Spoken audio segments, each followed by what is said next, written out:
Et oui, on est content d'être connu, d'être reconnu, de sortir avec... quand vous vous retrouvez à 5 h du matin avec Belmondo dans la bagnole qui monte sur le toit place de la Concorde, vous avez l'impression d'être dans un film, quoi. Vous vous dites, mais... C'est-à-dire qu'il te faisait la cascade? Ah, il m'a fait la cascade, moi. Il était à côté de moi, il a ouvert la fenêtre, place de la Concorde à 5 h du matin, il est monté sur le toit, genre, comme ça. Et il était là, et c'est dingue. Donc, oui, oui, oui. Donc oui, on sort. Et puis après, on sait que, je dis n'importe quoi, on est au mois de janvier, il y a le truc en mars, rideau, on arrête. Et c'est normal. Salut à tous. Il a longtemps été en face-à-face sur les tatamis, mais aujourd'hui, il est en face-à-face avec nous dans One Two Trio. C'est Thierry Rey. Bonjour à tous. C'est un plaisir d'être avec Thierry et merci d'être avec nous parce qu'on va bien sûr parler des Jeux Olympiques. Il a été champion olympique en 1980, puis on va parler également de sport, ce qui a rythmé toute la vie de Thierry. A tout de suite, on se met en place dans le studio. Allez, on y va. One, two, trio.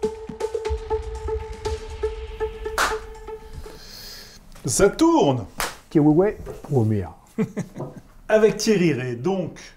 Salut Thierry. Le principe est simple aujourd'hui, on va prendre le temps de discuter et parfois, dans One Two Trio, on s'arrête pour répondre à des petits questionnaires qu'on a quand même conçus et qui ont un lien avec ton parcours. Bonjour François. Bonjour Thierry. On est en 2024, voilà. Dans moins de 100 jours, il va y avoir les Jeux. Et alors tu sais, pour se mettre en jambe, j'ai pensé qu'un petit questionnaire JO pourrait peut-être t'échauffer. Donc on sait que tu as été un grand judoka, mais on va aller plus loin que le judo aujourd'hui et on va essayer de tester un peu tes souvenirs olympiques, il doit y en avoir. Si tu devais retenir une discipline olympique en dehors du judo. En dehors du judo, ce serait l'athlétisme. Il faut que j'explique pourquoi peut-être. Ah bah oui. Parce qu'il y a une variété d'épreuves, de champions, de morphologie. Et tu vois, de manière un peu par tiroir, c'est aussi la gym. Et puis après l'escrime, puis après l'haltérophilie, puis après... Enfin, non mais les jeux, tout est dingue au jeu. Tout est bluffant. Le moindre truc, ça te chope. Même le tir à la carabine à 10 mètres, quand tu tombes dessus sur un direct, tu restes saisi et tu regardes ça... Donc voilà, le spectateur, je pourrais dire ça, mais quand tu es dans l'action, quand tu es dans le spectacle, les jeux, les sports des jeux, c'est dingue. Alors j'ai une question qui s'appelle un souvenir de Jeux Olympiques, mais moi un souvenir peut-être de spectateur. Alors j'en ai deux. J'ai d'abord la finale de Philippe Riboud contre un Allemand qui s'appelait Schmidt en 88 à Séoul. Où ils sont à égalité, le temps s'écoule, l'Allemand arrive, ou Philippe arrive à revenir à 9-9, puis le temps est terminé. Et tout va se jouer sur une touche, à la mort subite. Et Philippe, qui a été 2 fois champion du monde, qui a été champion olympique par équipe, tout ça, il va jouer ce titre qu'il n'a jamais eu sur une touche. Et il se fait toucher par l'Allemand. Et il ne sera jamais champion olympique. Et moi, je suis à 5 mètres. C'est un de mes amis... Et c'est un moment douloureux, mais avec une intensité dingue, où il va avoir le bonheur absolu qui consacre une carrière, où il va avoir toujours ce petit nuage toute sa vie où il va penser « Putain, j'ai raté à une touche ». Parce que ça dure toute la vie de penser à ça. Donc il y a ça, et puis il y a le tour magique de Marie-Jo, où j'étais en Barcelone, à côté de Charles Bétry, dans les tribunes, et c'était sublime. Voilà. Et puis je pourrais évidemment dérouler beaucoup de choses, beaucoup d'autres choses comme le combat de David, comme beaucoup de choses. Mais voilà, c'est les deux très très marquants. Un champion qui symbolise pour toi les JO? Bah pour moi c'est... on va revenir bien en arrière, mais pour moi c'est Jesse Owens. Parce que quand on parle des Jeux de Berlin, à la limite on parle plus d'Hitler, on parle de Jesse Owens. C'est lui à lui seul qui a renversé un truc, qui a, grâce à des performances sportives, fait un acte politique incroyable et qui a détourné ce que Hitler voulait faire des Jeux grâce à ses victoires. Donc pour moi, voilà, c'est le champion absolu qui, au-delà de ses performances, transcende sa victoire en phénomène politique. Un athlète peut-être méconnu, ou en tout cas autre que Jesse Owens, qui symbolise aussi les Jeux. Je dirais Alain Mimoun. Alors il n'est pas méconnu, mais c'est pour nos jeunes générations, vous ne savez pas qui est Alain Mimoun. Alain Mimoun, c'est un mec qui a gagné le marathon en 52 à Helsinki, à Melbourne, pardon, à Melbourne. Et qui était, moi j'ai eu la chance de courir avec lui à l'INSEP quand il était âgé et qui était un monsieur extraordinaire. Donc on ne va pas dire que c'est quelqu'un méconnu, mais dans le champ olympique. Mais c'est bien de remettre à l'ordre du jour ces grandes personnalités.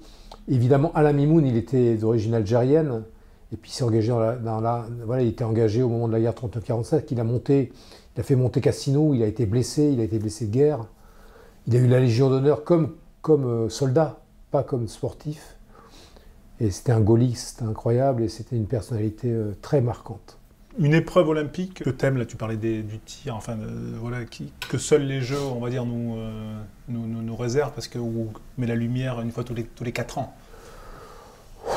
Oh, il y en a beaucoup, enfin, ouais, mais après je vais être très spectateur basique, c'est-à-dire que le 100 mètres en natation, par exemple, c'est extraordinaire. Le 50, je trouve ça un peu court, mais le 100 mètres, c'est des choses qui sont iconiques au jeu. Il y a des sports qui sont un peu moins... l'escrime, c'est plus dur à percevoir, mais tout d'un coup, il y a des grands spectacles, il y a les grands moments des spectacles des Jeux. Donc moi, je vais rester très classique en disant toutes les épreuves d'athlétisme, mais enfin, de courses courtes, le 100, le 200, le 400, même le 800, le 1500, la dernière... C'est fou, quoi. C'est dingue. Donc j'adore ça. Une épreuve ou un moment de jeu dont tu es le seul à te souvenir? C'est quand Yves Delvin, en 1976, a battu Minami. C'était dingue qu'un Français, dans les catégories légères, batte un Japonais. En judo? En judo. Dans la catégorie des moins de 63 kilos, il n'y avait que 5 catégories à l'époque. Et ça a été un moment, j'étais chez moi et j'ai hurlé de joie, j'ai couru, j'ai exprimé une joie intense parce que c'était un moment clé pour nous dans notre sport qu'un léger batte un Japonais, le favori japonais. Et après, il s'est fait battre. Après, il n'a pas été au bout, il a fait 5e à ces Jeux. Il s'est fait battre par un Italien. Mais ce moment est très très important pour nous, les légers. Et ça, tu les as suivis devant ta télé, à la radio J'ai pas le souvenir de l'avoir vu, j'ai le souvenir d'avoir eu le résultat à la télé. Après, il y a des grands moments des Jeux aussi. Bon, je pense que c'est... Tout le monde... Bon, je vous en parlerai plus tard. Mais voilà, Delvin qui bat Minami, c'est dingue. C'était un moment d'histoire dans le judo. C'était un moment de basculement où ça ouvrait la porte. Chez les lourds, Gazing l'avait déjà fait en 61 Jeux pas du monde et aux Jeux à Tokyo. Mais chez les légers, il n'avait jamais perdu. Une remise de médaille qui t'a ému? Peut-être celle de David... Ouais, celle de David en 2000 à Sydney, où c'est son dernier podium. C'est ses derniers moments de sa carrière de sportif. Et moi, j'étais son président de club, je l'ai commenté sur cette finale avec Shinohara. C'était un combat incroyable qui a marqué l'histoire aussi du judo, parce qu'il y a eu des quiproquos. Dans le combat, ça a été compliqué pour l'arbitre et tout. Mais ce podium-là est quand même... Mais après, je pourrais dire... ce serait pas au jeu, il y en a d'autres, il y a un podium en particulier, mais et voilà, c'est ce podium-là qui me... Encore dans ma discipline, c'est normal. Un commentaire de télé ou de radio qui t'a marqué? Égoïstement, je vais dire les miens. Non, ça va pas. Enfin, ça m'a marqué. On va y revenir, mais... Ce qui m'a marqué, c'est que les gens, ça les marque. C'était dingue. Quand j'ai commencé à commenter à Barcelone en 92 et que je suis rentré le soir... à Canal, du premier jour de commentaires, je voyais la gueule des mecs, c'était dingue, quoi. Ils me disaient, mais qu'est-ce que t'as fait? On ne savait pas encore si c'était bien ou pas bien, parce que j'avais été loin, moi j'avais coaché, j'avais gueulé, j'avais accompagné. Donc pour moi, c'est des commentaires où on m'a souvent dit derrière que ça avait ouvert une certaine voie de liberté à des mecs qui étaient un peu, parce qu'il y avait des codes, il ne fallait pas trop aller loin. Oui, c'était une nouvelle voie ouverte. On peut faire cette petite parenthèse-là, parce qu'il y avait eu le journaliste avec un consultant, mais ce jour-là, tu étais un consultant seul. Oui, j'avais tous les rôles. parce que le journaliste n'avait pas pu être là parce qu'il devait rester en plateau. Et donc on avait fait ça un peu à l'arrache. Pierre Sled, bien sûr, ceinture noire de judo. On avait fait ça, Charles Bietri avait décidé de me faire confiance. Et donc j'avais tous les rôles. Et non, c'était fascinant. C'était un exercice voilà, d'un pro en connaissant. Oui. Mais quand même, quand le décompte a dû arriver... Quand tu es au stade, que tu mets ton casque, que tu règles les boutons parce que tu comprends rien, tu t'assois, tu es à Barcelone en tribune, avec tous les journalistes, tu n'as jamais fait ça, et qu'on te dit c'est à toi dans 30 secondes, tu te dis mais comment, qu'est-ce que je fais quoi? Qu'est-ce que je raconte? Et en fait, j'ai raconté ce que je voyais, et je voyais des choses extraordinaires de gens que j'adorais, qui étaient des athlètes de très haut niveau, qui performaient, donc et je sentais tout. Je savais les mains, la densité, les regards, la difficulté. Donc voilà, j'ai voulu transmettre ça avec en sortant de l'ésotérisme. De Ushimata, Yuji Gatame, il enchaîne, il va y avoir Yuko. Non, j'ai essayé de populariser ça, et puis d'être un peu ludique, parce qu'on est une discipline un peu âpre, donc il faut aussi s'amuser. Quand le moment le permet, il faut prendre des respirations. Et c'était la première fois que les femmes étaient au jeu, je crois, en judo. En 92, oui. Elles étaient en 88, mais comme sport de démonstration. Donc on a eu des médailles, et ça s'est inscrit véritablement officiellement en 92, avec 2 médailles d'or, et puis plusieurs médailles de bronze. Christine Sicot. Sicot, Maignan, je crois, Laetitia Maignan. Pardon, c'est un peu ancien. Ouais, mais Cécile Novak.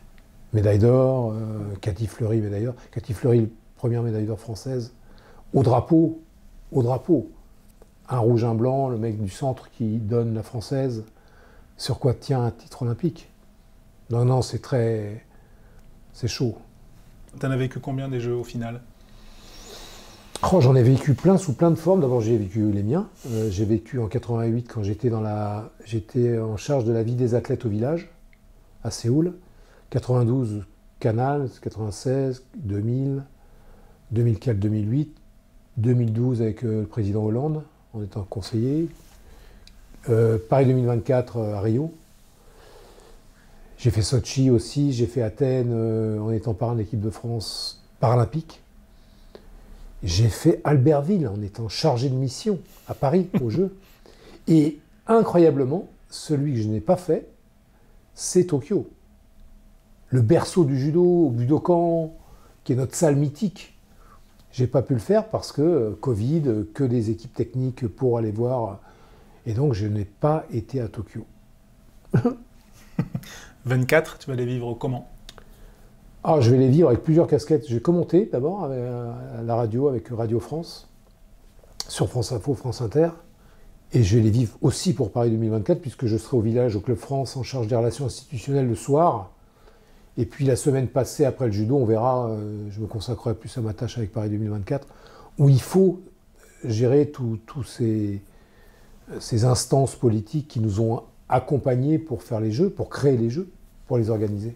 Oui, parce que quand tu dis « on », parce qu'aujourd'hui tu es au COJO et tu es à la candidature, oui. Donc c'est un long chemin et arrive, on va dire, c'est la fin de quoi, 8 années de travail? 12 années. 12 années.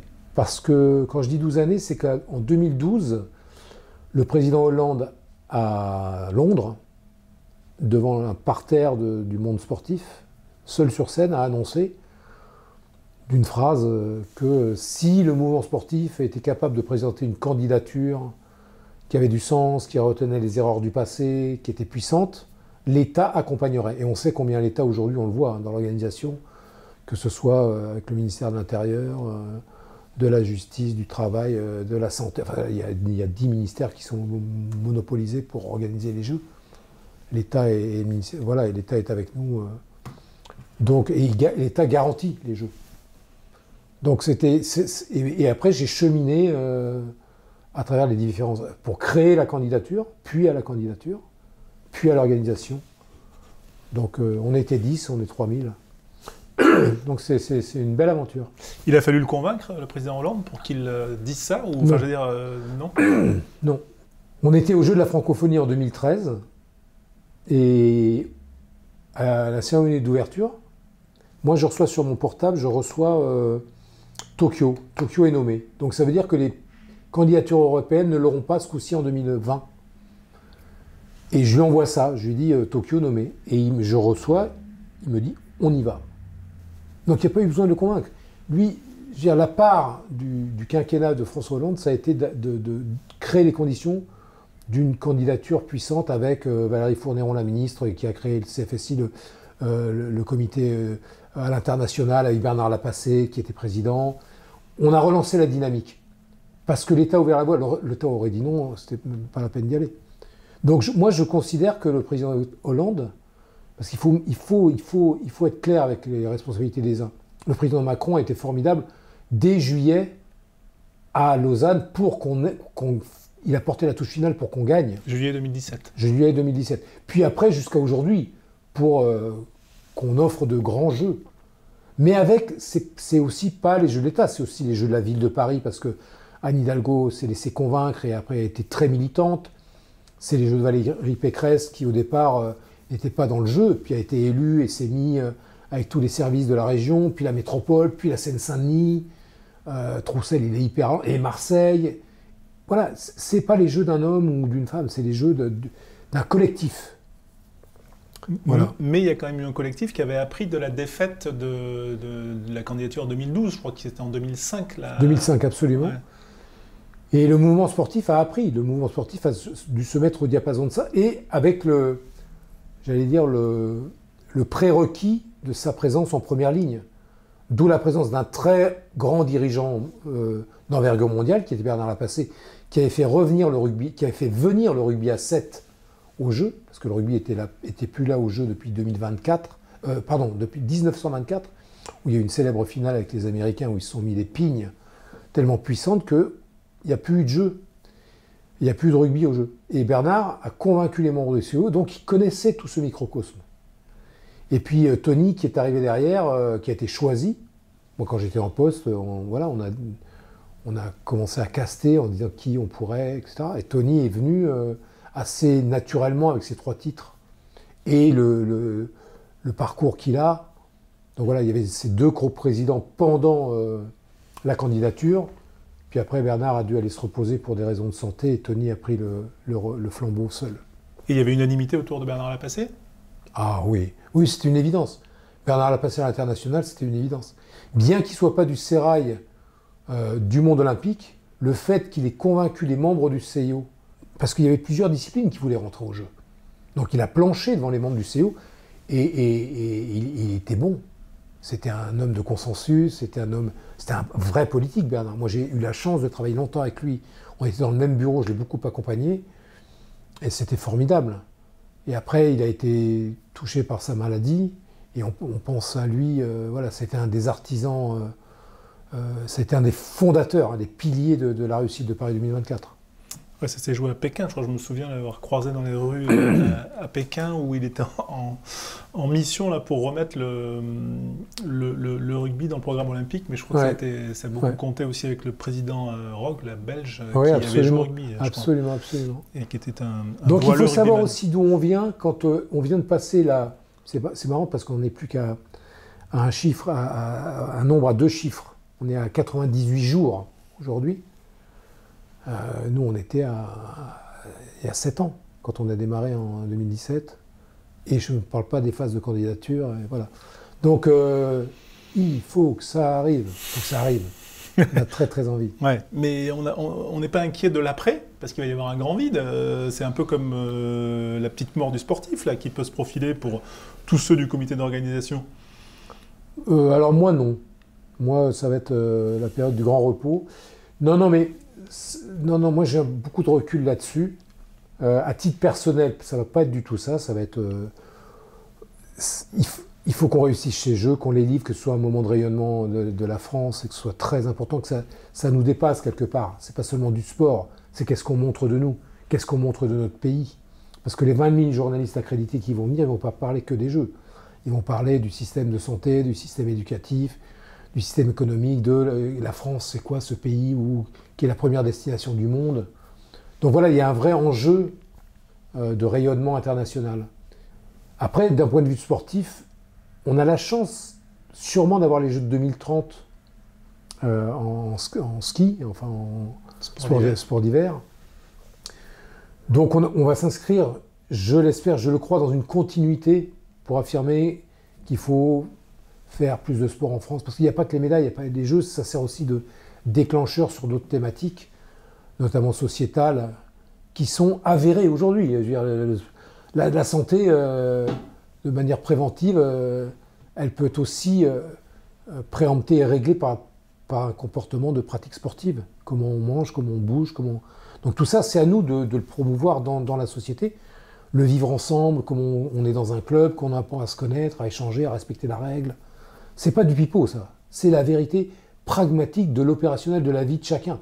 Comment un maire, il va mettre plus de budget sur le sport qu'ailleurs pour qu'il y ait des équipements, pour qu'il y ait des infrastructures, pour qu'il y ait des animateurs, pour qu'ils subventionnent des clubs.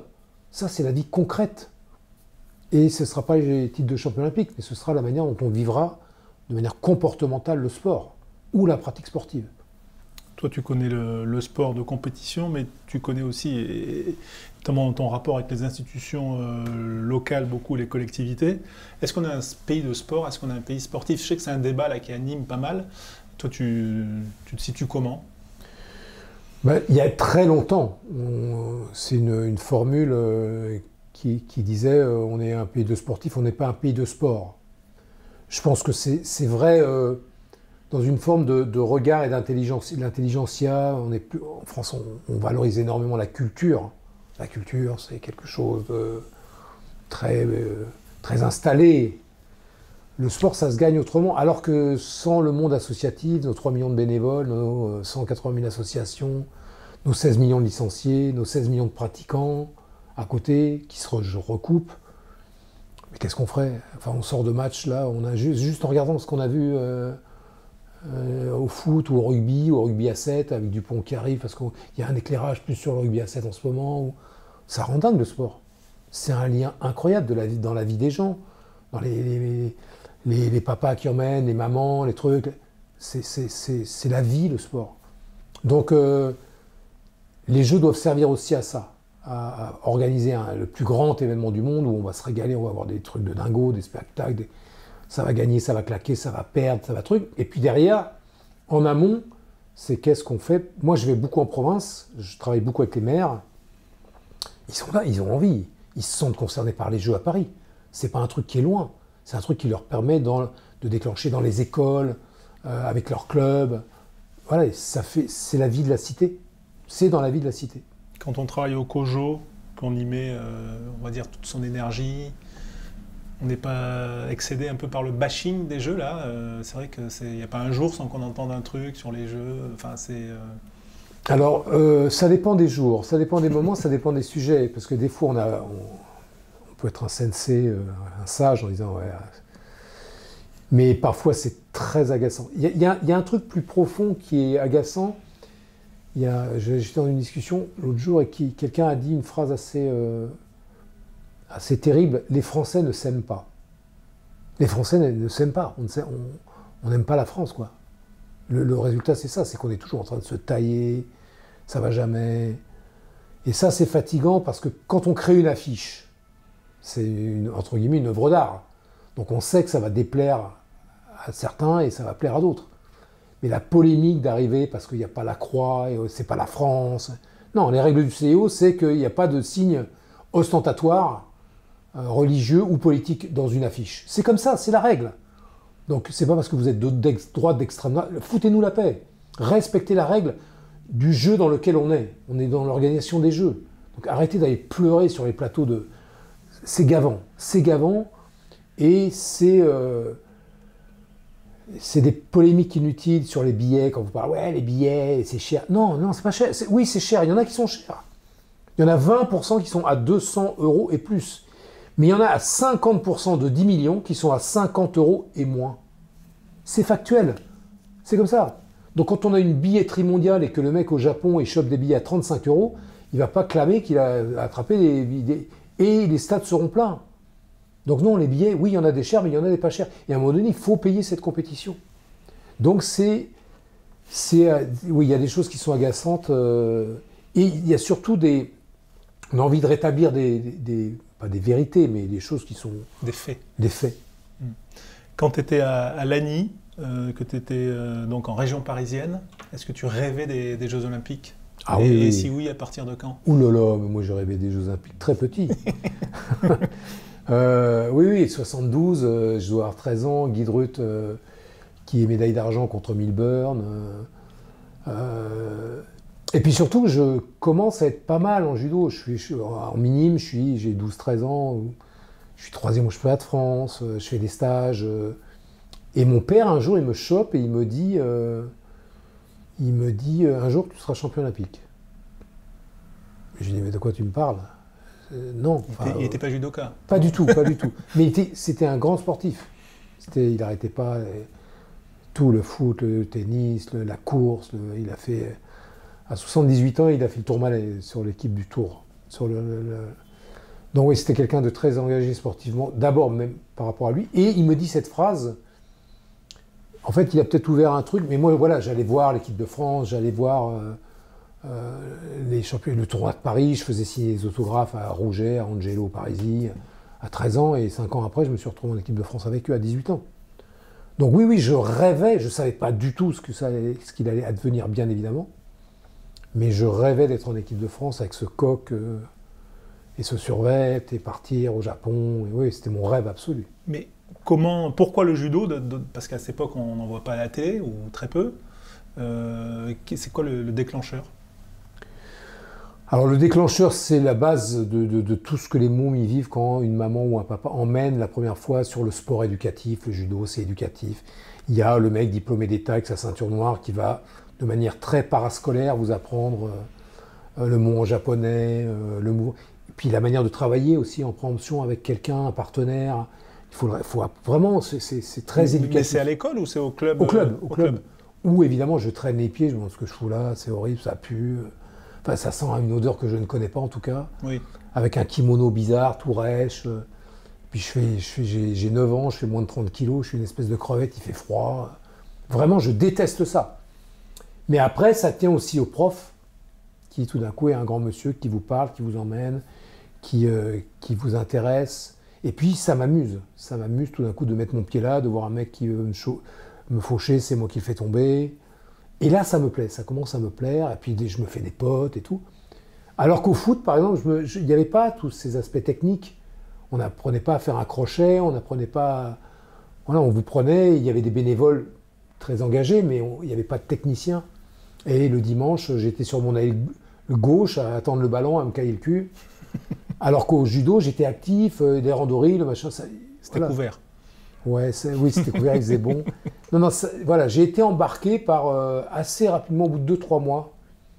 Et puis la récompense de la ceinture, moi qui étais nul ailleurs à l'école, le truc, tout d'un coup d'avoir affirmé de mettre une ceinture jaune, puis jaune-orange, puis orange, tout ça, voilà. Je suis rentré dans un truc, et puis j'étais bon. J'arrivais à... Voilà, au championnat de France Benjamin, je vais au championnat de France, je suis à Coubertin, où j'ai vu l'équipe de France combattre, je suis sur les mêmes tapis, je regarde Coubertin...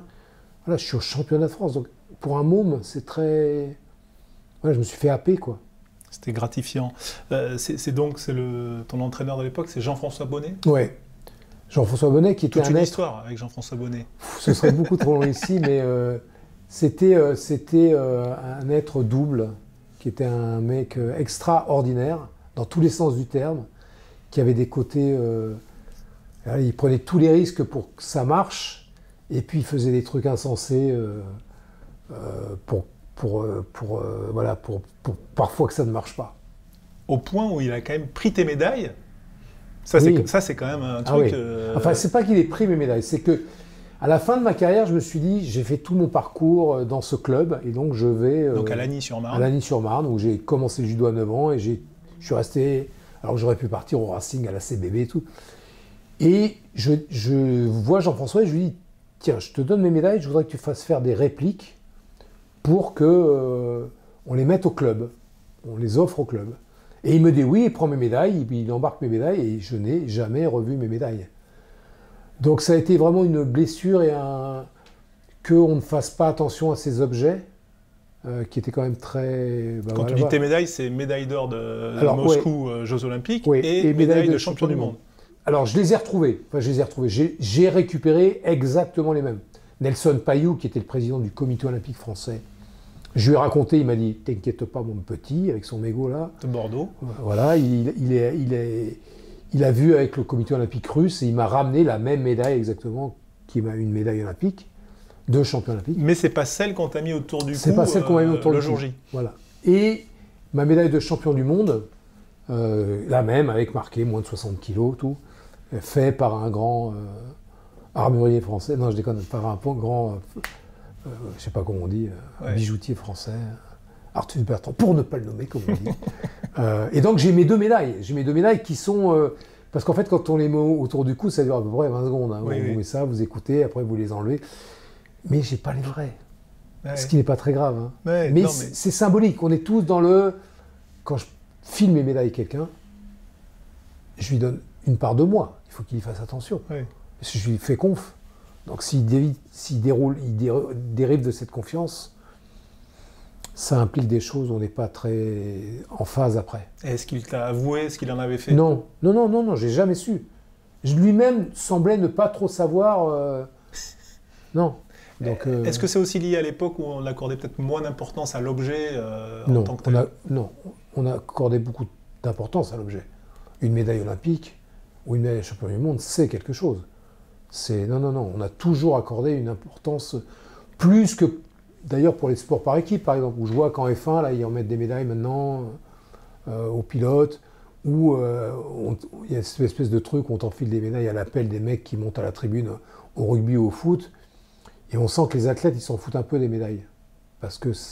Alors que nous, sport olympique, médaille d'or olympique, c'est pas une médaille d'argent olympique. Il y a c'est pas une médaille de bronze. C'est très... Et l'objet est beau. Là, les médailles qui ont été préparées pour les Jeux de Paris, elles sont dingues. Elles sont magnifiques. Alors là, personne n'a moufté. Il n'y en a pas un qui a pu dire « Non, elles sont sublimissimes. » Avec un bout de Tour Eiffel. Avec un bout de Tour Eiffel, il y a 5 grammes de Tour Eiffel dans chaque médaille.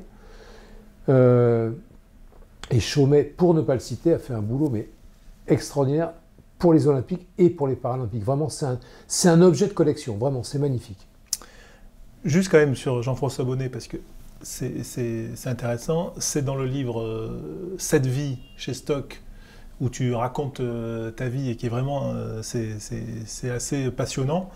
Mais tu pars à Moscou, donc là où tu fais les Jeux, tu pars à Moscou avec... t'es en fin de semaine en fait. Contrairement à aujourd'hui où ça commence plutôt des légers vers les lourds dans une semaine. Avant c'était l'inverse. Oui, c'était les lourds qui commençaient, on allait jusqu'aux légers. Et le dernier jour, c'était les toutes catégories. Il y avait encore les toutes catégories. D'accord. Donc toi, tu étais l'avant-dernier jour, on va dire, absolument. Genre vendredi ou... Et donc, je regarde les Jeux, je regarde le début des Jeux chez moi, à Lagny-sur-Marne, où je vois Angelo qui gagne. Angelo Parisi, pardon. Jean-Luc qui est blessé, qui ne peut pas faire une pompe, donc ça ne va pas. Michel Sanchise, Tchou. J'arrive le jour de Tchou. Il fait 3e, il se fait truander. Voilà. Mais ce qui est sympa, c'est que tu es un peu livré à toi-même la veille du départ. Enfin, Mais ça, je ne vais pas le raconter, François. Les gens achèteront le livre. Je ne vais pas te le raconter là. Les gens, s'ils veulent savoir des choses pareilles, il faut qu'ils achètent le livre. Non, mais pourtant, elle est quand même sympa, cette anecdote. Mais elle se trouve dans le livre. Ça ne se dit pas. Ok. Elle est rigolote. Je tentais, mais elle est quand même très rigolote. Mais c'est dingue. Mais ce qui est dingue, juste qu'on ne racontera pas... Sans rentrer dans le détail, mais...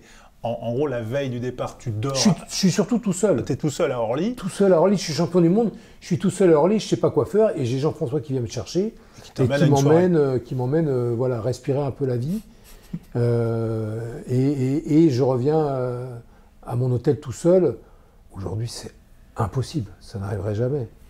Mais non, c'est une anecdote qu'il faut retrouver dans le livre, qui va se vendre à 200 000 exemplaires. Est-ce qu'avec le recul, tu as réussi ta carrière de judoka? Enfin, tu as atteint tous tes rêves? Ou est-ce que le fait de ne pas être allé à Los Angeles, par exemple, ça reste quand même une petite blessure? Non. Moi, quand je rêve de judo, que je me réveille le matin, je pourrais me mettre des tartes Parce que, pardon, mais moi j'ai été 6 fois champion de France dans 2 catégories différentes de suite. Je suis même allé jusqu'à faire les Jeux méditerranéens pour cocher toutes les cases de tous les titres officiels, donc champion d'Europe par équipe, individuel, du monde, olympique. En plus, je vais râler, moi. Moi, je vais... Non, je m'en fous. Non. Après, il y a toujours le truc de se dire « Ah là, truc, ouais, pourquoi j'ai fait ça? Là, j'aurais dû faire ça. » Ça va... Non, faut pas être plus royaliste que le roi. Non, c'est magnifique. Je reviens pas moi-même.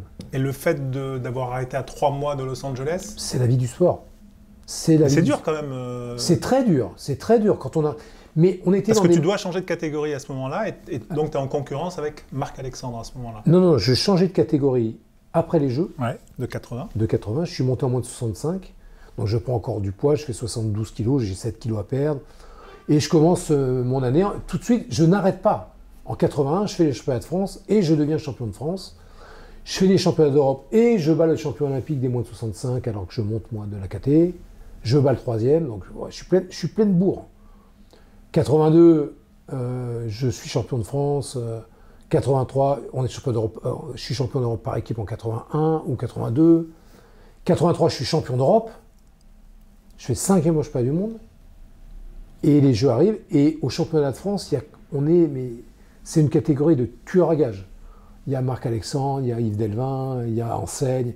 Chaque tour, c'est l'enfer. Et le système de sélection fait que tu dois être champion de France puisqu'ils enverront le champion de France au championnat d'Europe. Il n'y a pas on se protège, on truc. C'est pas comme aujourd'hui. Et donc, je fais le championnat de France pour la 7e fois où j'ai gagné pendant 6 années de suite. Et je fais une boulette contre un junior au 3e tour. Au moment où je vais attaquer, c'est lui qui m'attaque, je tombe. Bon, bref, je perds ce combat de manière normale. Et Marc-Alexandre gagne. Moi, je fais 3e au championnat de France. Et ils envoient Marc au championnat d'Europe en 84. Et il devient champion d'Europe. Je ne peux même pas aller défendre mon titre de champion d'Europe de 83. Donc, légitimement, c'est la règle. Il l'envoie au jeu et il me propose d'être remplaçant. Non, moi j'ai jamais été remplaçant de ma vie, puis je suis fatigué, j'en ai marre. Ou je claquais cette dernière compète et j'ai arrêté 3 mois avant. Mais non, c'est pas grave. Tu les as regardés les Jeux? Oui, bien sûr, oui, j'ai tout regardé. Ah, non, pardon, j'ai pas regardé les Jeux. Je suis parti en vacances au Club Med avec Jean-Pierre Bacry. On était invités pour une émission de télé. Mais non, ceux-là, je ne les ai pas regardés. Après, justement, j'ai eu envie de vivre les Jeux. Parce que même mes propres Jeux d'athlète, quand j'ai gagné, je n'ai pas vécu les Jeux. Parce que j'ai fait 4 jours. Donc, j'ai vécu une compétition qui s'appelait les Jeux, où je devais confirmer un titre mondial. Mais les Jeux, j'ai eu envie de les vivre après. J'ai eu envie de voir ce que c'était. D'où le fait que je me sois retrouvé à Séoul en 88 dans la mission olympique, avec la mission de m'occuper des athlètes. Ça, c'était formidable. Oui, d'ailleurs, après, tu as toujours... Donc, après, j'ai enchaîné avec Canal qui a... Tu as toujours vécu les Jeux d'une manière ou d'une autre. Voilà. Mais 84, tu étais au Club Med. Absolument. C'est une autre sorte de faire les Jeux Olympiques. Mais c'était aussi une façon un peu d'expurger toutes ces années de privation, finalement, parce que faire le régime et tout, c'est dur. Ça. Enfin, c'est pas que des mots, enfin, c'est facile à expliquer en quelques phrases, mais c'était dur à vivre. Ça, c'est dur à vivre, parce que quand vous perdez 50 kilos dans l'année, quand vous faites 8 compètes, vous perdez 8 kilos en moins de 60, je suis monté, mais tout de suite. Après, en gros, tu devais perdre X. Alors, à la fin, au jeu, donc en 80, ça faisait 3 ans que j'étais champion de France. Donc en 78, je faisais 65 kilos, 64, puis 66, puis 68. Et l'année en 80, avant les Jeux, et je suis pas du monde, 6 mois avant, je dois perdre 8 kilos. Donc c'est des trucs de dingo, faut pas faire. Faut pas faire. C'est régime à fond, c'est des courses, du sauna, on perd de l'eau la veille de la course. Moi, à la fin, j'étais obligé de perdre le matin des compétitions. Je me réveillais, et je me pesais, je faisais 61 et quelques, 61 200, il fallait que je perde 1,2 kg avant d'aller à la pesée. Donc c'était infernal. Mais quand je suis monté en 65 kg, tout de suite j'ai fait 69, 70, 71, donc j'avais encore 5, 6, 7 à perdre. Je m'étoffais, j'avais 24 ans, 23 ans. Voilà. Donc voilà, ça c'est dur. Mais ce qui est le plus dur, c'est la situation sociale où vous êtes connu, reconnu, vous êtes champion olympique, champion du monde, champion d'Europe. vous êtes pote avec Noah, avec Alain Prost, avec Jean-Pierre Rive qui me sort chez Castel, machin. Et vous avez rien, vous n'avez pas une thune. Aujourd'hui, je serai à 1800 € à peine par mois. Et j'ai pas de contrat avec la gendarmerie, il n'y a pas ça à l'époque. J'achète mes kimonos. Donc je critique pas le système, c'est ce système-là, mais c'est usant de ne pas avoir 10 balles pour mettre dans sa bagnole et d'être dans un appart. C'est usant, parce que c'est pas bien, quoi. Et par exemple, aujourd'hui, pour aborder une problématique en quelques secondes, toutes mes années, j'ai 65 ans, quand je regarde mes trucs, je me préoccupe un peu de mon situation, je regarde ma retraite, j'ai fait 7 ans d'équipe de France, j'ai 7 ans de trou sans cotisation. Donc tout est vert quand je suis rentré dans la société normale et quand j'étais athlète de néo, pot de balle.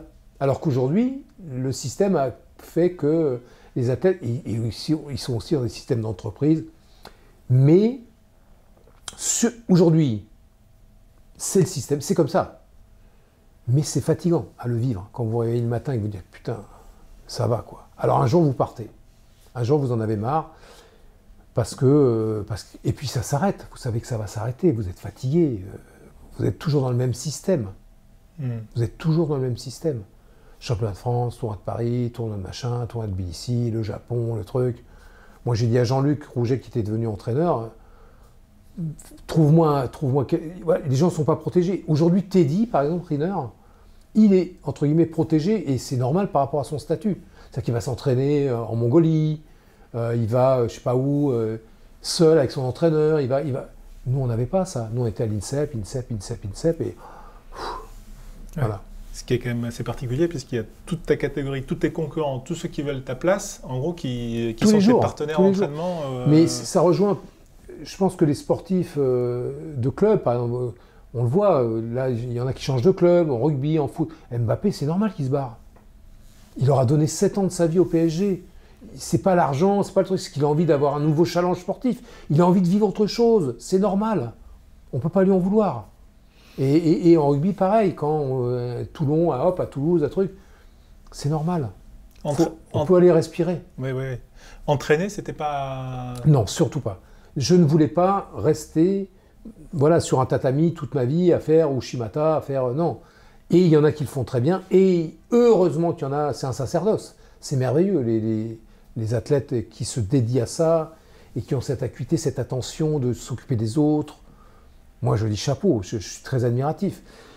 Pourtant, tu avais quand même... on se connaît depuis longtemps, et puis voilà, Canal et tout, les jeux, je t'ai vu travailler. Souvent, quand même, tu étais très intervenant avec Lucie, des courses, avec certains athlètes, dans ces compétitions-là. Enfin, je veux dire, tu avais quand même un œil... oui. Oui, mais je l'ai fait d'abord. Alors, d'abord, il y a eu le chemin de mon envie personnelle par rapport à tout ce qu'on avait évoqué précédemment, c'est de faire, entre guillemets, de la politique sportive, de militer comme dirigeant. Donc j'ai pris assez vite les responsabilités de président de club. Et j'étais aussi au comité directeur de la Fédé. Pour changer ça, pour travailler sur le statut des athlètes. Et quand j'étais président du PSG Judo à Canal en 92, ça a duré jusqu'à 2000, nos athlètes, ils étaient salariés, ils avaient une fiche de paye, ils cotisaient à la retraite. Voilà, moi je voulais régler ces problèmes-là. Mais après, en étant président de club et en s'investissant, quand on est au bord du tapis, sans mettre un kimono, on voit. Et puis Lucie ou Morgane ou un autre athlète moins connu mais qui a besoin, il vient nous parler. Et moi, je passais des heures à parler, à rassurer, à accompagner. Moi, j'ai passé des compètes avec Lucie parce elle était très traqueuse, elle a rassuré sur son talent, Voilà, et Morgane, on l'a pris, elle avait 18 ans, et à 20 ans, elle était championne du monde avec Bernard Chouillan, que j'ai fait monter de Marseille, qui était un judoka extraordinaire, qui était mon maître, qui est un homme... c'est mon frère. Donc Bernard, qui est malheureusement décédé, c'était quelqu'un qui a éminemment compté pour moi. Et j'ai recomposé cette équipe avec Serge Dio, qui était un très grand entraîneur, qui entraîne encore aujourd'hui Teddy. Donc voilà, on a été vraiment... Et quand on a le pouvoir de générer ça, parce que vous avez un partenaire comme Canal qui vous accompagne à travers le PSG, puis Lagardère qui vous accompagne, c'était génial, quoi. Et donc on ne se prive pas, à un moment donné, de laisser la casquette du politique président et d'aller dire... Mais surtout dans les aspects mentaux. Surtout dans les aspects mentaux. Parce qu'ils l'ont dit, là, tout est là-haut. Quand vous rencontrez un mec qui est autant entraîné que vous, qui est aussi technicien avec ses propres techniques que vous, quand vous montez et que vous le chopez dans les yeux, c'est là-haut que ça joue. C'est là-haut. Il ne faut pas avoir... On devient une machine. On devient Deep Blue puissance moins 10 000, évidemment. Mais on devient une machine dans ce carré, là, on pense qu'à ça, où je me mets la main, le truc. On devient une machine. Et c'est génial à vivre. Tous les sports ont évolué là, depuis longtemps, enfin depuis ces 20 dernières années, la data, la préparation physique. Le judo aussi? Oui, oui, bien sûr. Parce que ça s'est fait juste... Moi, regarde grand public, parfois je le trouve moins intéressant techniquement parlant. Enfin, je vois moins de... Peut-être que j'en regarde moins aussi, mais je trouve que c'était devenu beaucoup de la lutte, enfin, et pas très technique, en fait, ces derniers temps. Enfin, moi, ce que je... Non, mais ça a été... disons que, comme tout, ça a évolué, parce que quand toutes les petites républiques ont été libérées à partir de 89-90, et il y en a plein qui ont amené leur propre lutte dans le judo. Et même après moi, assez rapidement, les gens... Enfin, il y a eu des techniques de lutte où on se prenait prise de l'ours, de trucs. Donc tout ça, l'arbitrage a évolué. Et puis l'arbitrage lui-même a voulu... le judo lui-même a voulu être accessible aux médias, à la télé, etc. Donc on a changé certaines règles, notamment sur comment on compte les points, la physionomie du combat. Moi, je faisais des finales à 7 minutes, ou des demi-finales, 7 minutes chrono arrêté quand il y avait des arrêts. Donc ça durait 12 minutes. Aujourd'hui, les combats, ça dure 4 minutes, hommes et femmes. Pendant un moment, c'était 5 minutes hommes, 4 minutes femmes, avec golden score derrière. Donc vous avez une approche, les types, quand ils montent avec 4 minutes et qu'ils savent comment ils vont gérer les 4 premières minutes pour aller en golden score derrière, et il y a des golden scores qui montent à 12 minutes.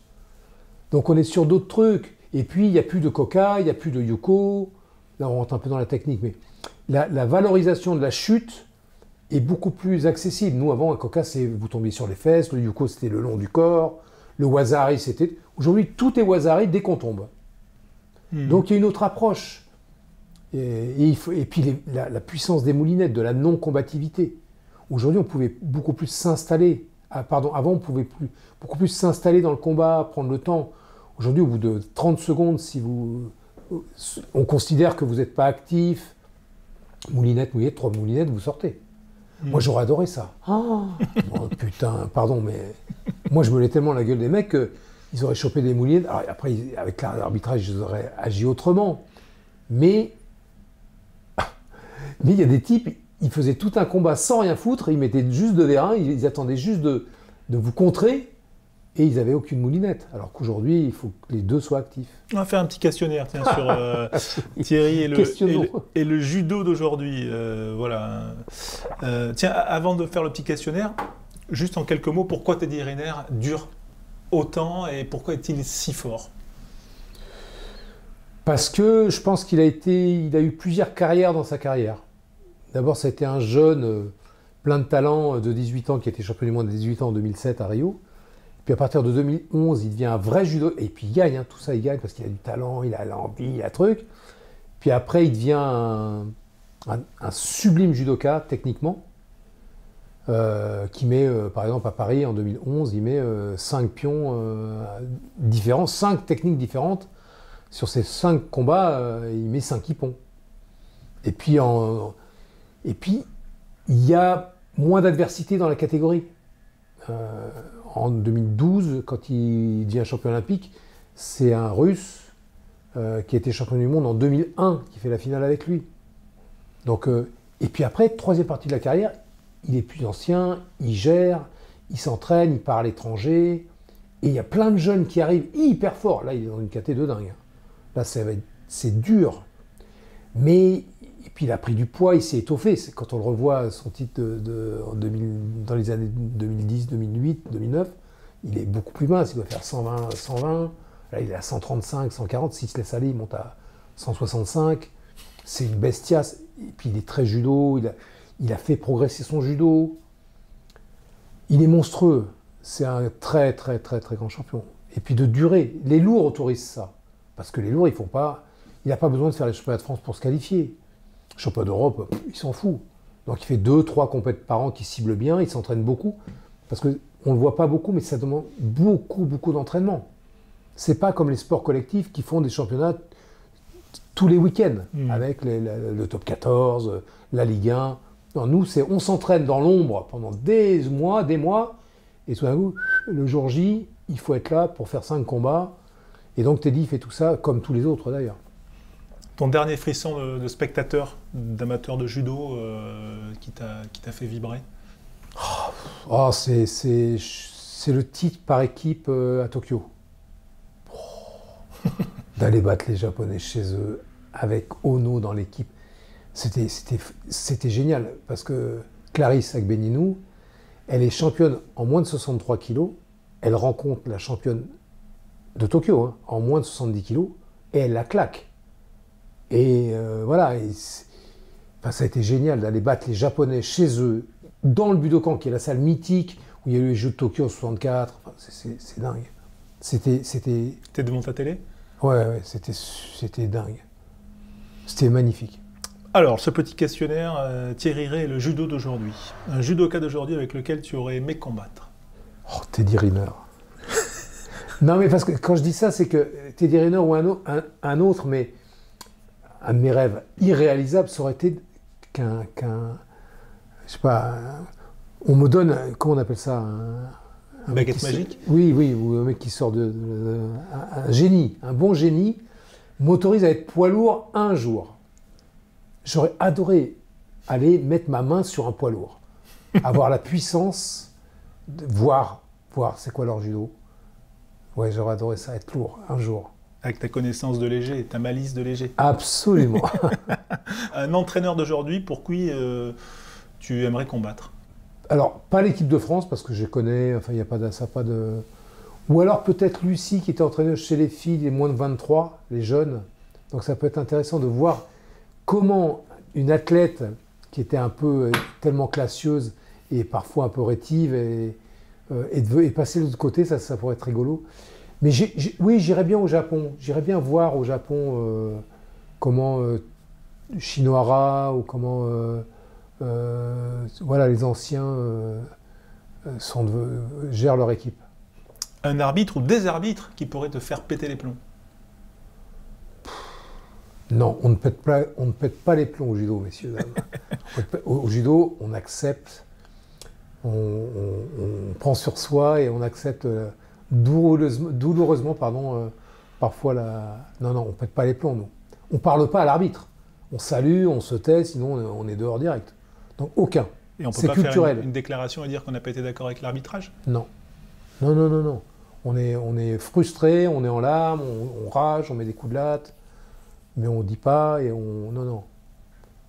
Mais ça peut être la faute de l'arbitre quand même, dans ce jeu. Ah oui, souvent. Oui, mais bien sûr.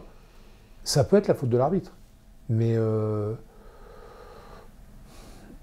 dirais pas que c'est la faute de l'arbitre. Je dirais que c'est la faute de l'arbitrage. D'accord. C'est la faute des règles qui, parfois, sont un peu...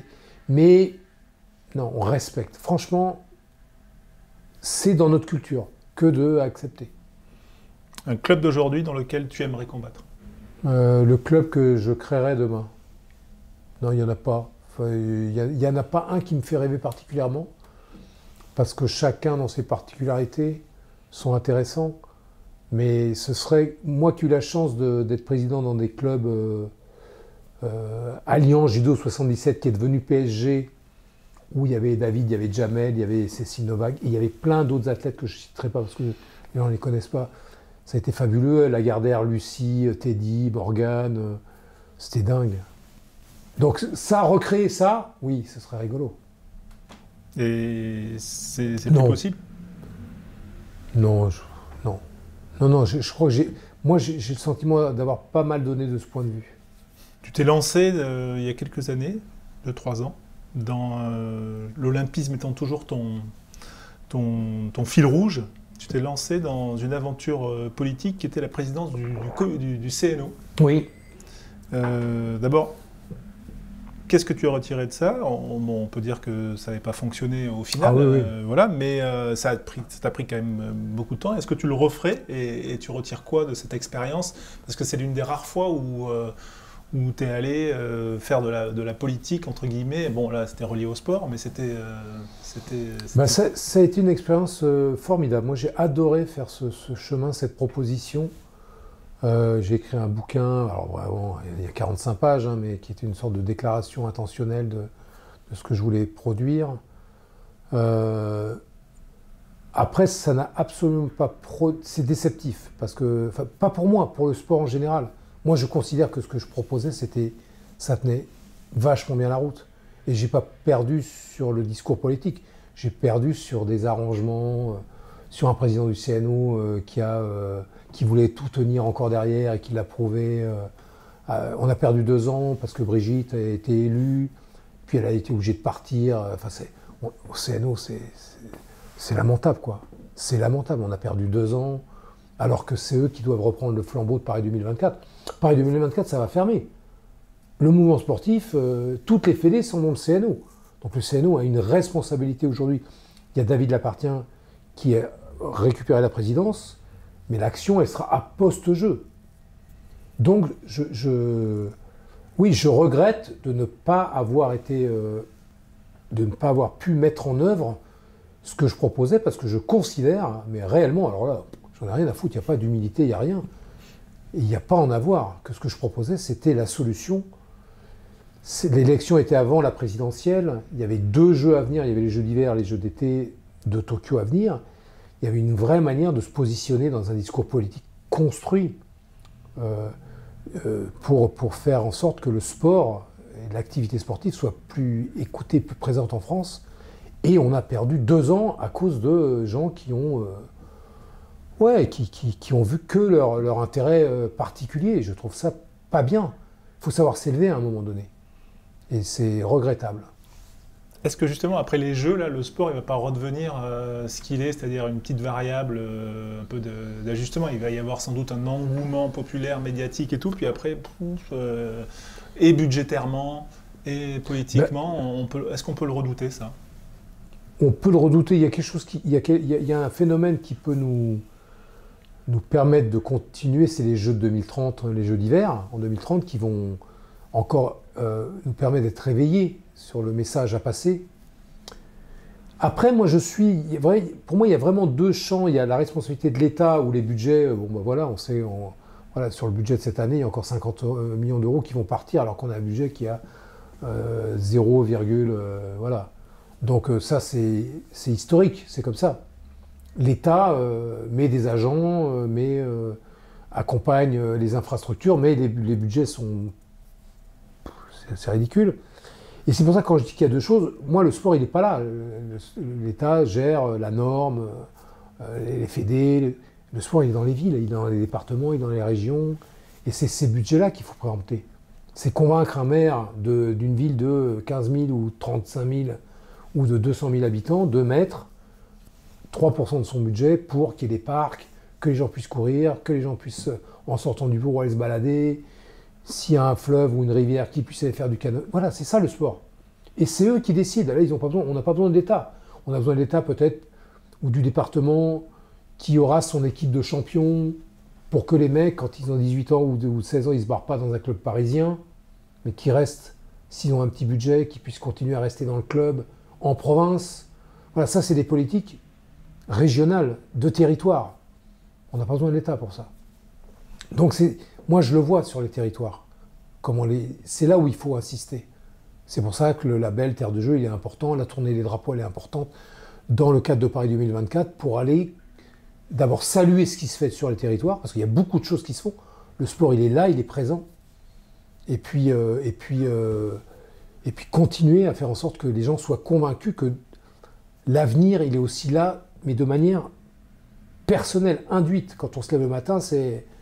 Qu'est-ce qu'on fait? On marche, on prend un vélo, on prend une bagnole, on descend à pied l'ascenseur quand vous habitez au 5e, vous descendez les marches et vous montez par l'ascenseur, il y a 50% de votre corps qui a bougé et 50% d'électricité qui n'ont pas été utilisés.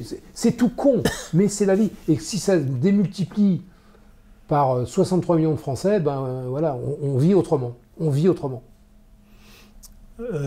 En quoi le judo aussi est un sport d'éducation et d'avenir à juste... ça peut faire la transition avec un petit questionnaire qui va arriver. Tu es malin. Non, mais c'est vrai qu'on a tous fait du judo à l'école, par exemple. Est-ce que ça, c'est...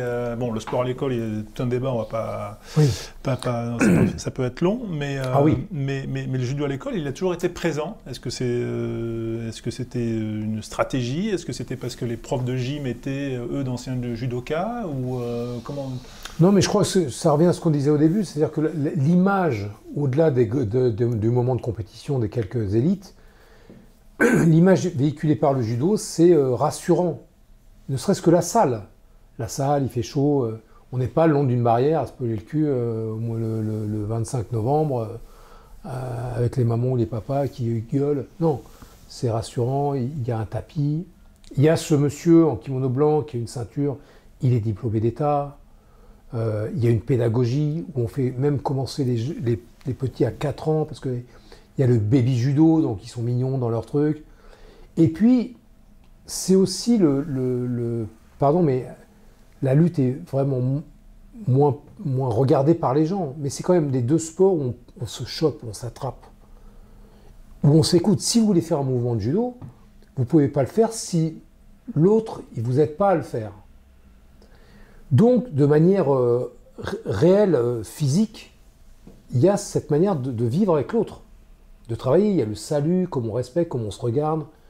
Donc tout ça, ça en fait un sport éducatif qui peut être très ludique. Des petits exercices, des petits randoris, il y a le défi à la fin du combat. Voilà, c'est pas seulement se passer un ballon loin et avoir froid et être dans un vestiaire avec des crampons. En foutant de la boue partout. Ça, c'est super. Le judo, c'est vachement bien. Non, le rugby, c'est mieux. Mais moi, je considère que le rugby et le judo par équipe, et le judo d'équipe. On a beaucoup on se comprend assez vite entre judoka et rugbyman. De points communs. Mais il y a une différence quand même, c'est la ceinture noire. Toi, t'es ceinture noire. On évolue toujours quand on n'est plus sur les tatamis? Ah oui. Alors, on est ceinture noire 5e dan en compétition.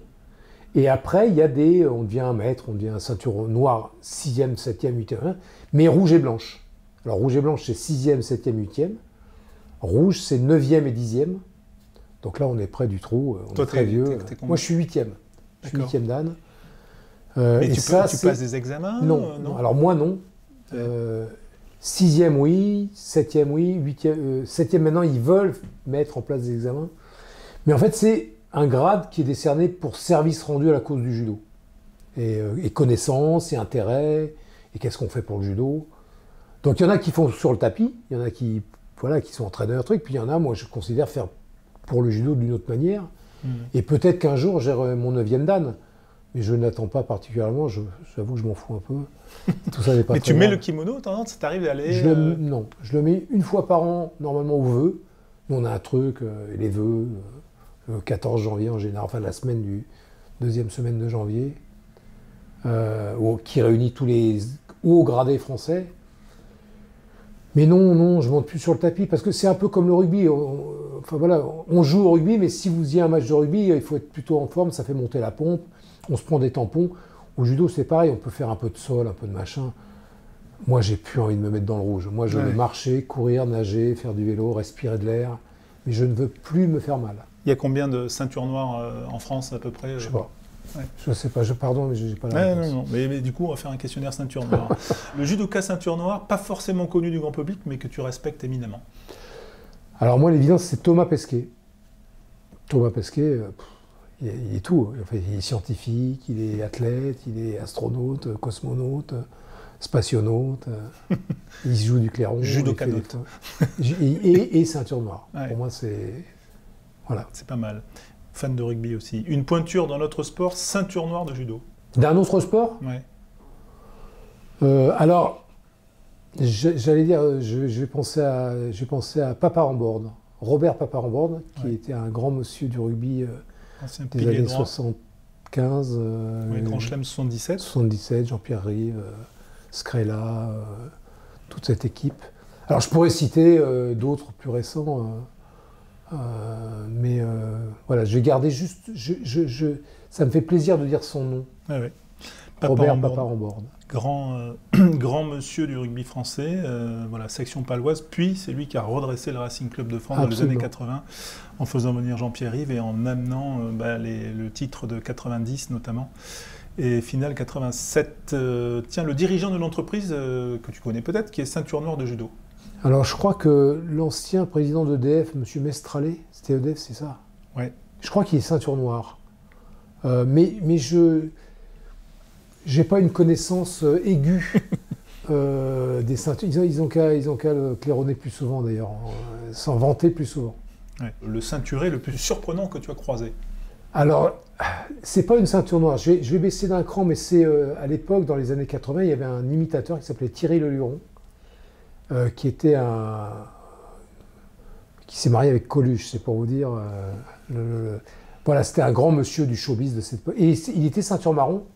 C'était très étonnant de voir que ce personnage avait fait du judo à ce niveau-là, parce que ceinture marron, il faut quand même y aller. Hein. Donc, pardon pour ceux qui ne connaissent pas Thierry Leluron. Aujourd'hui, je ne saurais pas dire. Quelqu'un de très surprenant, ceinture noire. Non, j'ai pas de nom qui me vienne. Un champion dans notre sport que tu verrais bien au judo et qui deviendrait rapidement ceinture noire. Oh, alors, pardon, hein, mais je vais en profiter puisque tu es rugbyman, mais Antoine Dupont, c'est évident. Ah, tu vois comment il se déplace, comment il va vite sur les appuis, le gabarit qu'il a. Et puis, je crois qu'il fait 1m74, c'est-à-dire 1 cm de plus que moi, ce qui ne se voit pas quand il est sur un terrain. C'est un bloc. Donc il ferait beaucoup de mouvements d'épaule, c'est sûr, des Iponso Inage. Par exemple, Bichente Lizarazu s'est mis au jiu-jitsu brésilien, qui est en fait le judo au sol. Et il est très fort, il est ceinture noire, il était champion du monde vétéran. Voilà, c'est ce type de gabarit. Mais oui, ce serait Dupont. Revenons quand même sur Thierry Leluron, là. Tu le croisais quand même, on va dire, dans ton après-titre olympique. Ouais. On va dire, tu t'es un peu relâché la pression. Ah non, j'ai rien lâché, c'était normal dans ma vie. Tu sortais un peu, quoi. Ouais, mais quand on est môme, on sort, enfin on a envie de vivre, on a 20 ans. Et donc tu croisais Thierry Leluron. Mais je croisais tout le monde, je croisais Depardieu, Bacri, Darmon, Lindon, Bruel. Voilà, on avait 20 ans, quoi. On avait 20 ans, on sortait, on allait dans des boîtes. Et alors, moi je faisais ça en toute... J'ai bien aimé, dans le supplément de l'équipe, il y a Philippe Gardan, qui dit on ne peut pas être champion olympique en buvant des bières. Et il a raison. C'est-à-dire qu'il y a un moment pour tout. Et quand on est môme et qu'on est en équipe de France, et Dieu sait si en rugby, vous le savez, il y a un moment où on fait la bringue. Et puis moi, à 3 mois des compètes, j'arrêtais tout, quoi. Je devenais un moine. Parce qu'il fallait que je fasse régime, il fallait que je m'entraîne. Ce que je faisais autrement, mais quand j'avais pas de compète proche, eh ben, j'allais, comme tous les mômes de mon âge, à 23-24 ans, en boîte. Et comme j'avais un nom, d'ailleurs c'est Jean-Pierre Rive qui m'a emmené chez Castel. Les premières fois, je ne savais pas. Il m'a présenté Belmondo, enfin voilà. Alors je fais un peu de naming, mais c'était ces lieux-là où il y avait ces gens-là. Et oui, on est content d'être connu, d'être reconnu, de sortir avec... quand vous vous retrouvez à 5h du matin avec Belmondo dans la bagnole qui monte sur le toit place de la Concorde, vous avez l'impression d'être dans un film, quoi. Vous vous dites, mais... C'est-à-dire qu'il te faisait la cascade. Ah, il m'a fait la cascade, moi. Il était à côté de moi, il a ouvert la fenêtre, place de la Concorde à 5h du matin, il est monté sur le toit, genre, comme ça. Et il était là, et c'est dingue. Donc, oui. Donc oui, on sort. Et puis après, on sait que, je dis n'importe quoi, on est au mois de janvier, il y a le truc en mars, rideau, on arrête. Et c'est normal. Mais le Luron, tu lui conduisais sa Bentley. Ah ouais. Parce qu'il arrivait, il était un peu la fête, quoi. Donc je le ramenais chez lui. Voilà, alors il était un peu... C'était un homme qui avait une sexualité un peu particulière. Non, il était homosexuel, voilà, ça s'est su après. Et d'ailleurs, il a été touché par la maladie qui évolué dans ce milieu-là sans qu'on sache que c'était ça à l'époque, le sida. Parce que c'était vraiment une époque très particulière, aux années 80. Et moi si j'avais été ça, j'aurais fait. Hein. Moi, j'ai aucun souci avec ça. Hein. Mais c'est pas mon penchant. Moi, je suis un hétérosexuel, donc voilà, c'est comme ça. Donc tu étais chauffeur. Mais on était hyper potes. Donc tu étais chauffeur. Ouais, on était hyper potes. Je le ramenais, il était déchiré. C'était sympa, il était sympa comme tout. Voilà, ça ne se juge pas à l'aune de la sexualité, on s'en fout. Mais c'est aussi comme ça que tu bascules dans ton après-carrière, dans une carrière de comédien quand même. Là, c'est plus sur ma vie privée où j'étais amené à... D'abord, j'ai beaucoup aimé, moi je suis un cinéphile, je regarde beaucoup, j'aime le cinéma. Et j'ai rencontré une femme qui s'appelait Mumu, qui est une actrice, une très grande actrice française, avec qui j'ai eu le bonheur de vivre et qui m'emmenait sur les plateaux. Donc je regardais, je regarde souvent à Jean-Pierre Bacry qui est devenu un ami, à Gérard Darmon, à Vincent Lindon. Voilà, Vincent il démarrait. Donc j'allais sur les plateaux, je les regardais, je me mettais dans un coin, puis pendant des heures, avec Norbert Sada qui était un producteur. Donc naturellement, un jour, j'ai eu envie de faire ça, puisque en sport, le corps c'est votre outil, que je voulais pas être entraîneur, que j'avais un contrat qui me permettait, j'avais un fabricant de kimono qui m'avait fait un contrat. Donc j'avais du temps, donc j'ai commencé à prendre des cours. Marie Trintignant m'a emmené au cours. C'était une copine, elle me dit viens, allez viens. Donc je me suis retrouvé à... Donc voilà, j'ai essayé, et Dominique Besnéard, qui est l'agent qu'on connaît, maintenant le producteur, plus l'agent, mais m'a dit viens, va faire ce casting. Donc c'est une manière, post-carrière, de se repositionner.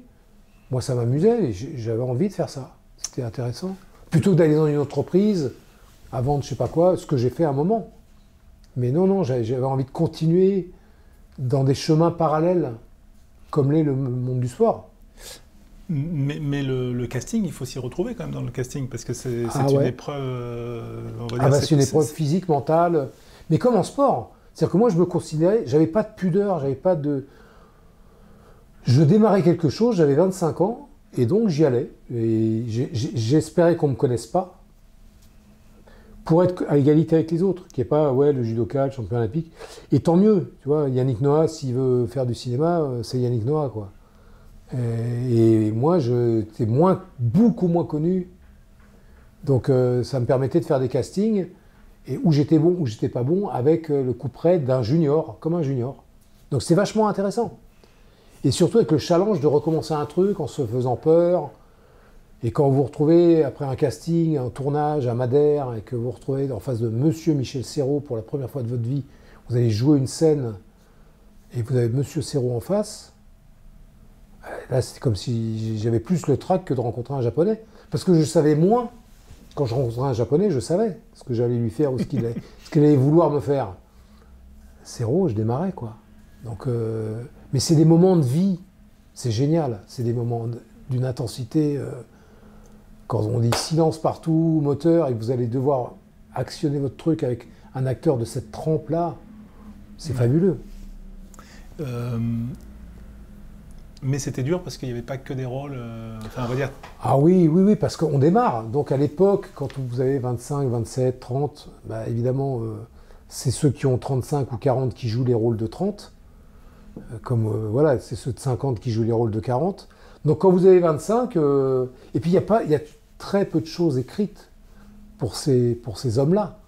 Il y a très peu d'histoires. Les histoires, c'est des hommes souvent matures. Donc il y a peu de rôles. On joue ou des flics, on est des flics avec un blouson noir, ou des voyous avec un blouson noir. Donc moi, les flics, j'en ai joué. Mais on essaye, on se lance. On ne va pas devenir acteur sur un claquement de doigts. Et donc j'ai fait aussi du théâtre, j'ai fait des clips, j'ai fait de la télé. Oui. J'ai fait ça 6 ans. J'ai fait ça 6 ans en vivant mal.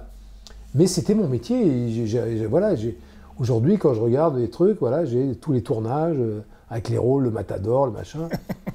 Voilà, j'ai fait ça. Ouais, on va dire qu'on peut te voir même sur des chaînes musicales dans le fameux clip de Patrick Bruel. Ça, c'est le clip historique, ça. Ça, c'est quoi, clip historique. C'est le clip Place des Grands Hommes, où Patrick m'appelle et me dit « Viens ». Donc, il réunit quelques copains, quelques copines qu'on ne se connaît pas, mais on fait comme si on se connaissait depuis. Alors il n'y a pas de texte, hein, mais il y a cette chanson qui est quand même assez marquante dans la carrière de Bruel. Et on tourne, mais c'est un vrai tournage, hein, c'est Elie Chouraki, c'est en 35 Panavision, c'est du cinéma, quoi. Et c'est génial, ça dure 4 jours. D'ailleurs, j'ai refait derrière 2 clips avec Bruel. Et non, c'était des belles expériences. C'était super. Ton meilleur film? Mon meilleur film, alors il n'y a pas de meilleur, parce que j'ai fait des panouilles. Mais quand j'étais à Canal, j'ai tourné un téléfilm où j'avais le premier rôle qui s'appelait Le Matador, puisque je ne vais pas citer, qui est passé à la télé une fois ou deux. Et j'ai adoré faire ça parce que j'avais beaucoup de scènes, beaucoup de textes, beaucoup de... C'était pas très bien, mais je m'en fous. Là, j'avais vraiment le sentiment de commencer à être réellement acteur. Mais voilà, vous êtes aussi acteur avec ce qu'on vous donne à grignoter. Je dis dans le bouquin, c'est cette phrase où il faut trouver son Hugolin. Parce que je pense que, par exemple, Daniel Auteuil, avant Hugolin, il jouait dans les profs, je sais pas quoi, les Soudoués, je sais pas quoi. Et ça l'empêchait pas d'être un super acteur. Daniel Auteuil, c'est un grand acteur. Moi, mes références, pardon, mais c'est les années 90, 80, fin de 80, début 90. Et Daniel Auteuil, c'est un sublime acteur. Mais le jour où il a rencontré Hugolin, où on lui a offert Hugolin, que Coluche devait faire, les essais sont catastrophiques, on voit, il est pas bon, enfin c'est pas bien, c'est pas lui. Et il est merveilleux. Et il donne toute la plénitude de ce qu'il sait faire comme acteur. Donc il devient Daniel Auteuil, le grand acteur. Et il a le César, tout, parce qu'il a le rôle. Comme Anconina, quand il joue dans Ciao Pantin, et les quelques scènes qu'il a dans Itinéraire d'un enfant gâté. Il faut trouver les rôles, ou qu'on vous offre, ou alors il faut se les écrire, comme on fait Agnès et Jean-Pierre, Bacri et Agnès Jaoui. Ils se sont écrits les rôles, parce qu'ils en avaient marre d'attendre. Donc moi, voilà, c'est un métier... on peut aussi consacrer un moment à ça. Quoi. Allez, petit questionnaire, tiens, puisque tu as eu plein de vies dans ton livre, tu appelles ça 7 vies. Qui m'a été soufflé par un journaliste du Monde, à qui je lui dois cette pensée, ce titre. C'est les chats, je crois, qui ont 7 vies, non? Pas ça? Oui, c'était là un article très beau. Donc j'ai fait un questionnaire Vie ma vie, donc dans une autre vie, inspirée par la vie trépidante de Thierry Rey, voilà le champion de notre sport qui aurait pu être champion olympique de judo. Je dirais, alors j'ai pas cité de nom, mais je dirais, je vais pas citer de nom. Moi je dirais les capitaines des équipes de France d'une époque où on gagnait pas, par exemple, voilà Jean-Pierre Rive ou Platini, parce que c'est des combattants, ils savaient emmener leur équipe. C'est des gens qui ont pris le leadership de fortes personnalités. Et voilà, c'était des mecs qui croyaient avant la victoire, quoi. Ils ont installé la victoire.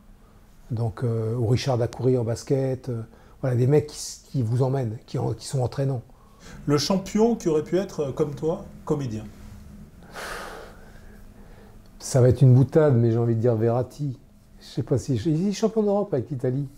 Mais tellement, hein, à chaque fois, il va vers la... Alors, c'est la phrase... enfin voilà, il fait trop de cinéma. Ça lui a coûté une partie de sa carrière. Mais je sais pas d'ailleurs s'il serait un bon acteur. En tout cas, il jouerait un bon acteur italien. Le champion qui aurait pu être présentateur d'émissions télé, comme toi. David Ginola. Ah oui.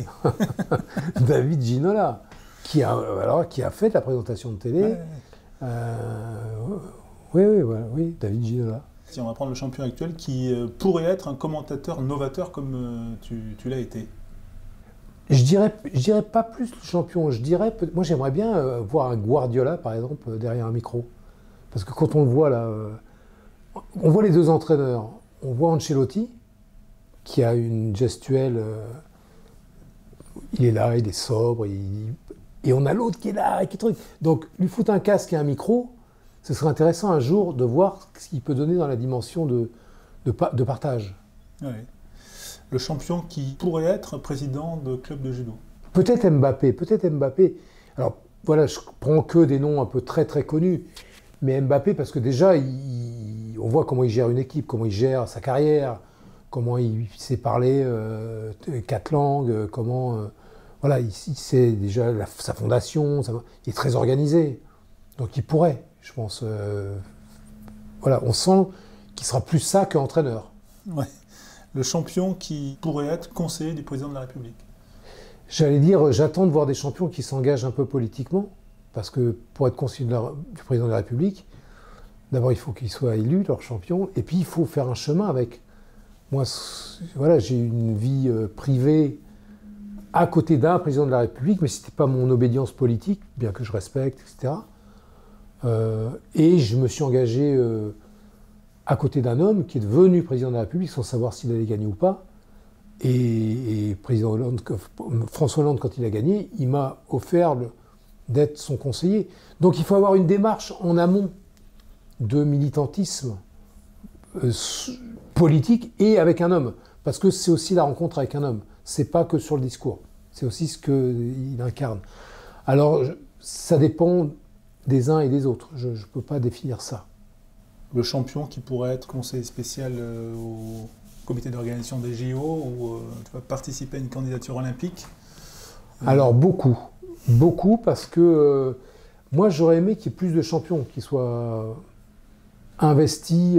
Alors, de par notre organisation, qui est complexe, et on ne peut pas coopter tout le monde, hein, c'est compliqué d'ouvrir, peut-être aussi par eux, parce qu'il y a un comité d'athlètes qui existe. Mais moi, j'aurais bien aimé que ces jeux puissent permettre à beaucoup de champions de participer d'une manière... Il y en a déjà pas mal, hein, mais voilà, j'aurais aimé que beaucoup de champions ou vice-champions, ou voilà, mais que des gens qui soient concernés par le très haut niveau soient investis de manière plus allante, qu'on ne soit pas que quelques-uns. On va peut-être s'arrêter là. Mais oui, mais c'était super. Mais je te remercie, mon François, de m'avoir offert cette tribune. Mais non, mais c'est une discussion comme celle qu'on pourrait avoir au coin d'une table. Voilà. Est-ce que tu m'as dit toute la vérité? Est-ce qu'il n'y a aucun mensonge? Ah non, moi je ne suis pas menteur. Moi je déteste le mensonge. Bon, t'as pas oublié une anecdote? T'es sûr que tu vas pas me raconter celle d'Orly? Ah oui, ça je suis sûr. Non, mais elle existe, faut acheter le livre. Elle est là. Elle est là. Non, mais avec plein d'autres. Hein. Elle est super. Non, mais c'est vraiment super. Est-ce que pour terminer, sous forme de petites questions, il y en a 3, est-ce que tu as un livre de chevet ou est-ce que voilà, est-ce qu'il y a quelque chose que tu lis en ce moment que tu pourrais partager? J'ai plutôt... Alors, j'ai pas un livre de chevet. Moi, j'ai j'ai les hebdos de chevet. C'est-à-dire que comme je veux un peu me tenir au courant, que j'aime ça, au-delà de ce que je regarde, je lis le Nouvel Obs, parce que ça se rappelle le Nouvel Obs maintenant. Je lis l'Express, le Point, voilà. Donc ça, je les lis le soir tard, parce que mais après, il y a des gens qui font des articles de fond. Donc ça, c'est plutôt mes lectures de chevet. Est-ce qu'il y a une phrase, une citation, je sais pas, un mantra qui t'accompagne, que tu connais par cœur et qui parfois ressurgit dans des moments importants? Alors, pas dans les moments importants. Alors, il y en a 2. Il y en a un qui peut être drôle, mais ça dépend comment on le prend. C'est dans un vieux, il y a un jeune qui se demande ce qui s'est passé. Parce que moi, je commence à vieillir. Enfin, vieillir, je vais avoir 65 ans, donc... Et je me sens tellement... Voilà, il n'y a pas d'âge, quoi. Donc je trouve ça rigolo de dire que dans un vieux, il y a un jeune qui se demande ce qui s'est passé. Et puis il y a un truc tout à fait personnel qui est enfin, assez basique, mais que moi j'aime bien par rapport aussi les situations physiques que j'ai connues, tout ça, qui est juste de dire en avant. En avant, il faut avancer, il faut toujours être proactif. Malgré les dissensions, les trucs, là on doit livrer les jeux, on ne va pas commencer à s'occuper de qui fait quoi. Il faut qu'on livre les jeux, il faut que ça marche. Donc il faut, au-delà, il faut en avant. Bon jeu Thierry, merci. Régale-toi bien, ça va être tes combien 13 ou 14e.